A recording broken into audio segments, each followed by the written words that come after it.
আজকের Monday night রয়েস স্যাট্রোল্যান্স এবং কোডোরোস accept করলেন রকের চ্যালেঞ্জটি।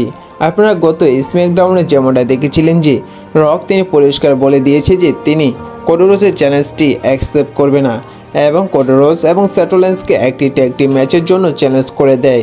আজকের মানডে নাইট রয়ে যেমনটা দেখা যায় যে আজকের মানডে নাইট রয়ের শুরুতেই আসেন কোডোরোস। তিনি এসে সর্বপ্রথম রককে নিয়ে প্রোমো কাট করা শুরু করে।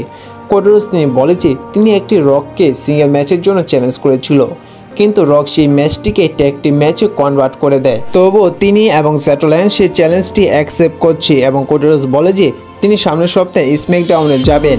পরবর্তীতে সে জায়গায় আসেন স্যাট্রোল্যান্স।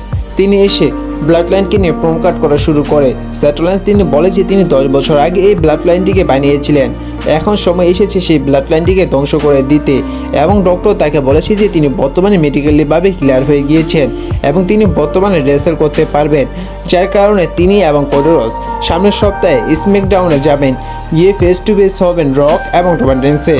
আর এক পর্যায়ে দেখা যায় যে আজকের মানডে নাইট রয়ে স্যাট্রোল্যান্স এবং কোডোরোস তারা অ্যাকসেপ্ট করে নিলেন রকের সেই ট্যাগ টিম ম্যাচটি।